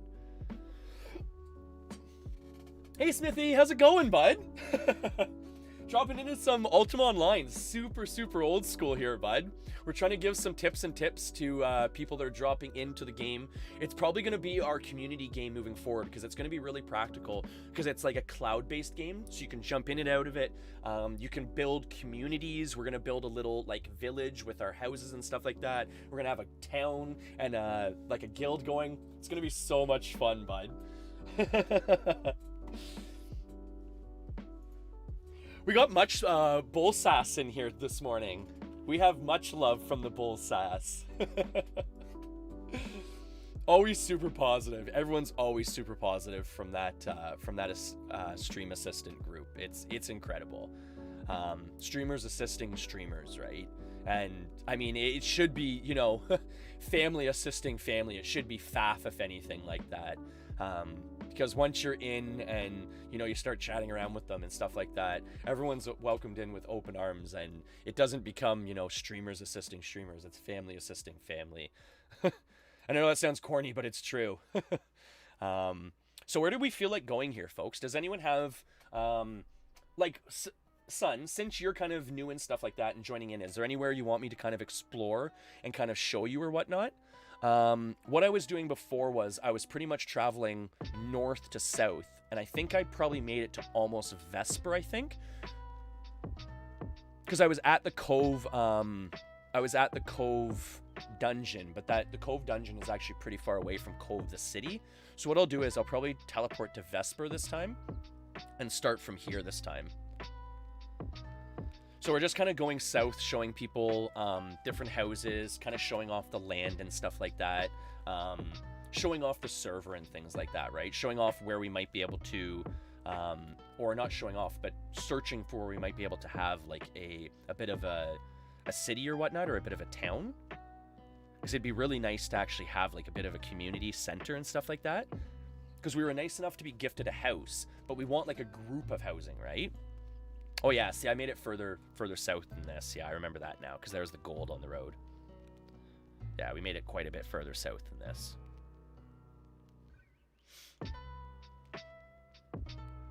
Oh, no worries, son. No worries. Oh, you play on Outlands? I've heard that Outlands is really good, too. What's the deal with Outlands? Is Outlands more, I've heard Outlands is more, I don't know, kind of know the term, but there's a lot more, like, custom content on Outlands, whereas UO Renaissance is very, like, true to the times. And I have to admit, that was one of the things that kind of drew me to Renaissance, was I didn't really want to learn a lot of new mechanics and stuff. I know that's lazy and stuff like that, but I really didn't want to learn a lot of new mechanics. So I kind of came back to Ultima Online Renaissance, because that's where a lot of my friends and I kind of left off with our Ultima Online, like gaming.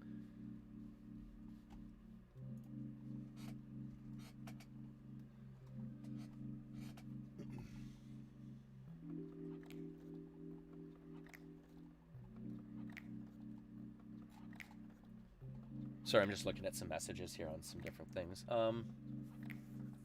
Oh, see, the whole map is custom on Outlands. Oh, okay. See, like, something like that would totally mess with me, trying to jump in after, like, I've been away for multiple years, if not close to, like, a decade or two at this point, right? So I think it would really mess with me to have to, like, learn a new map. And see, Outlands would probably be more for, like, people that have been playing the whole time and were kind of almost getting bored of, like, Ultima Online, right? Whereas me, I'm feeling more nostalgic, and I want to come back to the Ultima I remember, more or less, right?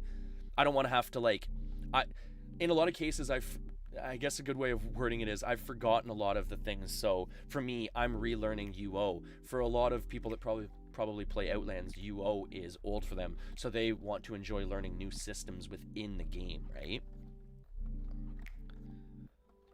Which, I mean, don't get me wrong, I can't say I blame you at all. I was going to say, there's no way that this house there's actually like a spot like that available still.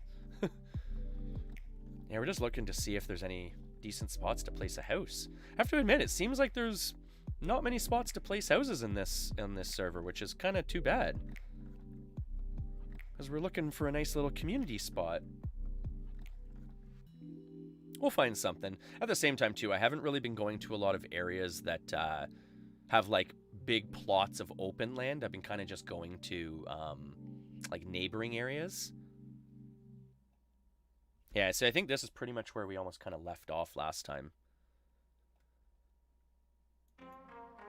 Yeah, because here's the big spot up here, but this was all filled up with houses already. Yeah, castle. That's the ruined library that we jumped to last time we were showing off. That is, just for point of reference too, this is such a cool decorated ruined library. So at the same time too, just for point of reference, this is essentially where your house can end up. This was all decorated by them. Like everything here has been pretty much done by them. Which I mean is super, super cool.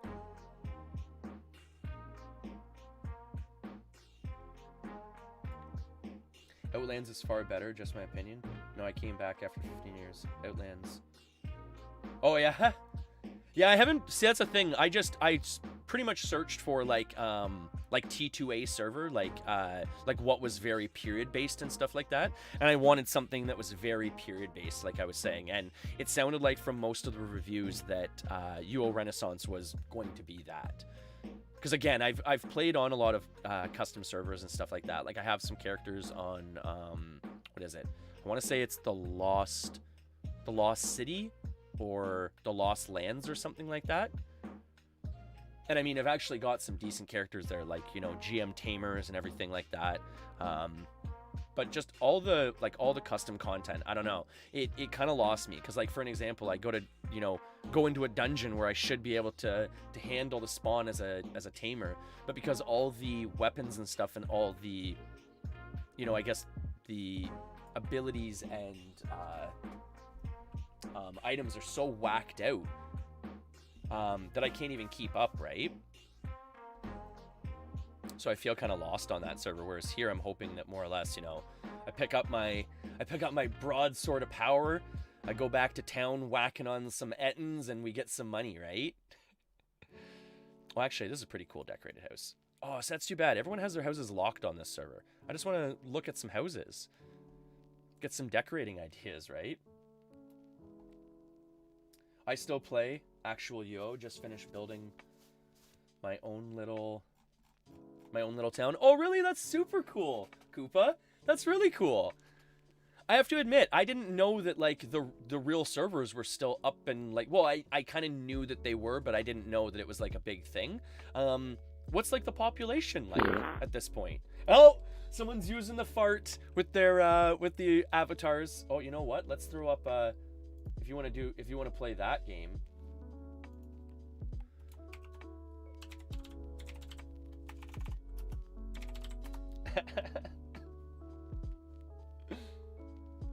Oh, of course I don't spell it right, right?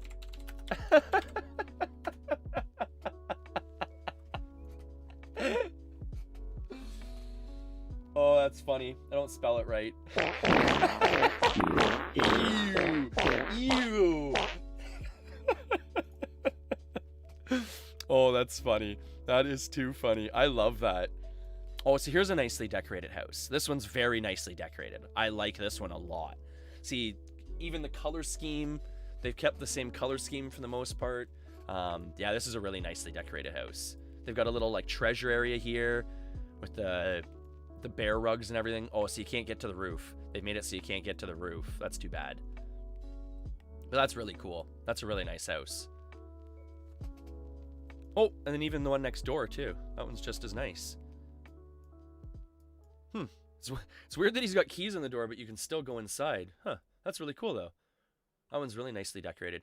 See, that's why I feel like a lot of people coming from Stardew Valley, which is a lot of my viewers and stuff like that, I feel like they really enjoy this game because in a lot of cases, I feel like, well, for one, I feel like there's a niche in this community that's probably unreached, which is essentially the vendor community. Like, I've been looking the whole time for, like, a GM vendor to sell, like, weapons or armor or anything like that, like different colored armor, different, you know, weapons, and there isn't anything like that I found so far. So if we could create, like, a little vendor community, I think that would be really well regarded here. create like a little blacksmith community with some lumberjacks and stuff like that and everything. And I think people would take us with open arms here. You know what's funny, actually, Pothos? That is actually a really, really good analogy. It is almost like a mix of like Stardew Valley and Rust, because essentially it's open world and it's very unforgiving in terms of the player's choices. Because just like in Rust, if for an example, I'm out in the wilderness right now and I'm not under new player status, I'm not under protection of the town guards. If someone wanted to right now, they could come up and just outright kill me with no warning, and then essentially steal everything I'm carrying in my bags if they want to be that person. So in Rust, it's a lot that way. And then it's a lot like Stardew Valley, because you can, you know, just be a crafter if you want to. You know, you can go out and do adventuring if you want to. It's so open in the choices you can make. And it's funny because I always say, like, and it's true, like this game was the guinea pig for so many other MMOs, right?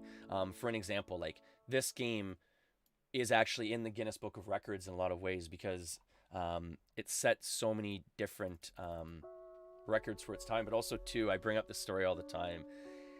There was an in-game NPC, Lord Britain, who was going to run an event. And at the time, they didn't think that essentially the player base would attack, you know, the lord of the world that was created for them, right? And of course, as we know, as players now, there's always going to be that group to try and group together and take out that NPC. But they made the NPC vulnerable. So he was actually assassinated at a group event. Which is really funny.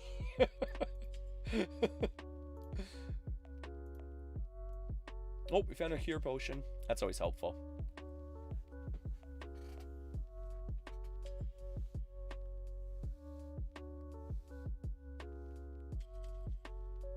Oh no, you don't have to worry about like co-owning me on anything, clone. Don't log off, getting off work right now. Oh no, don't worry about like co-owning me on anything, bud. You've already helped out like so much.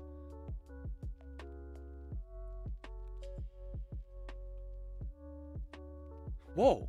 Ooh, that's a really nicely decorated house here actually too. I hope this one's open. Oh, no, it's not open. That one's really nicely decorated. Look, they even have like a beehive there. That is super cool, everyone. Oh, and just for point of reference, as we were talking about earlier, so these are the different types and colors of the different ore types.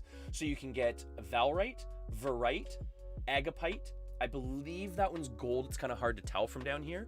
I believe that's copper, and then like dull copper. So again, like I could be wearing theoretically a different color of armor than the iron armor I'm wearing right now, which obviously would be much cooler, but it's much more expensive. I was given some the other day, but I don't like wearing it outside of town because it makes me all nervous and stuff like that, because you have the potential of losing it, right? So that's one thing about this. I really got to figure out how to get my UO auto map working too. That's one thing I've got to figure out, because I'm still a little bit rusty on where everything is in the map. I'm trying to find my way essentially south, and I keep just going kind of north here. Here, we'll go to the road here and then find a sign here, see what the signs say. All right, so there are road signs here. So this is to Vesper, to Minnock, to Bloody Plains. Ooh. All right, folks, let's go this way. I don't know what the Bloody Plains are, but let's go this way. All right. Let's go see what the Bloody Plains are. Follow the road. Follow this yellow brick road to the Bloody Plains. Oh, no. Hey, Colton, how's it going, bud? How are you this wonderful day? We're just playing some Ultima Online here. We do have some people that are slowly loading up into the game. They're also working on some characters, I've heard. Some of my buddies, who you probably actually know, Cal Ray, are loading up the game and are starting to play. So the community is going to start coming together here slowly. It's going to take some time, obviously, but slowly there is going to be a community. Oh, see, look at, maybe it's like a little town here. There's actually people in this town. Maybe it's like a little player-run town here, folks. Ooh, these are nicely decorated houses too. Wow. Look at little graveyard on the roof here. Yeah, maybe it's a little player-run town here. The Bloody Plains could be a player-run town as well. Yeah, look at this. It might be. Let's check some door signs. Oh, no one has their house named, because sometimes people will name their house, and they'll name it kind of after their guild or after the community. But no, it doesn't seem like anyone here has any specially named houses or anything like that. But see, this, for an example, would be a good area to essentially start a community, obviously, right? You have lots of open land. I mean, obviously, most of it's taken by houses already. But this would be normally a good spot to set up for a housing spot. Yeah, like, look at... Like, there's a lot of good flat land here to place a house on. But, of course, all of it's taken, right?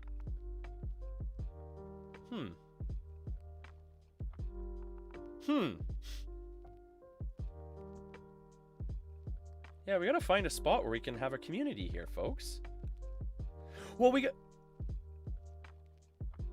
Oh, clone, that would be awesome. Yeah, because that's one thing. I was trying to get UO Automap to open and to work, essentially. But, of course, I've got so many other things on the go, too, that I wasn't able to give it its full attention. But if you notice, clone, I was able to get the classic UO, like, to open up and stuff like that. So at least I have a bigger play frame and stuff like that, which was obviously really annoying the other day. Here I am playing on a little screen that's like, I got a 27-inch monitor, and it's like probably, like, literally it was probably about 8 inches big on my screen. All right, so here, let's try and we'll get out of here again. We'll go back to trying to find the Bloody Plains. We're gonna find the Bloody Plains here. Yeah, it definitely helps with streaming too. Like, that was one of the things, like I was saying, like, I know it was probably frustrating for the crowd and stuff like that. That's why essentially I opened up my, I gotta actually shrink it back down a little bit, but I opened up my, like, my view panel a little bit more, gave myself a bit more room. But like I was saying, Clone, it was one of those situations where I'd been talking about playing Ultima Online for so long, with the community and everything, that I just wanted to get to playing it.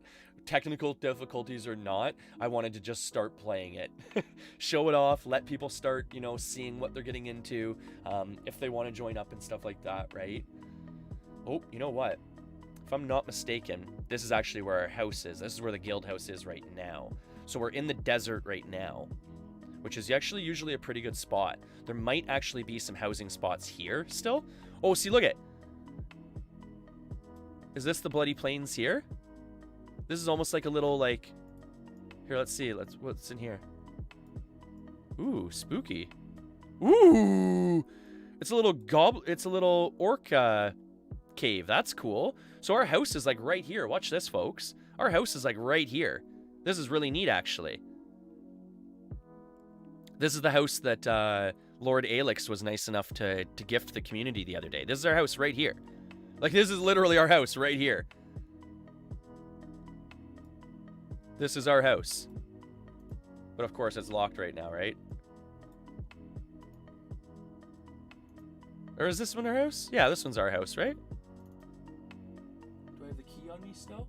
No, I think I put the key in my bank, if I'm not mistaken. Of course, right? We're here right now, and I don't have the key to my house. Actually, you know what? I can just lock the keys. Change the house locks, yeah. Yeah, there we go. Okay. So there we go. So this is our guild house, everyone. So this is just like the start of our guild house for now, obviously. But this is our guild house. So over time, we can fill this up. We can use this as kind of like our home base. There are, if you notice, there should be, actually, now that I've noticed, if you look around here, there probably are a couple of smaller spots for small houses, maybe, that we might be able to squeeze into this area. Oh, maybe not, actually. We'll figure something out, though. If I have to, I mean, I can always move the villa or get another house or something like that, too. But at least we've got something placed for now. But this is the guild house.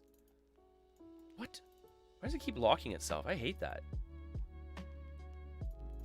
I don't want my house locked, to be totally honest. It's really frustrating, I find, when the house is locked.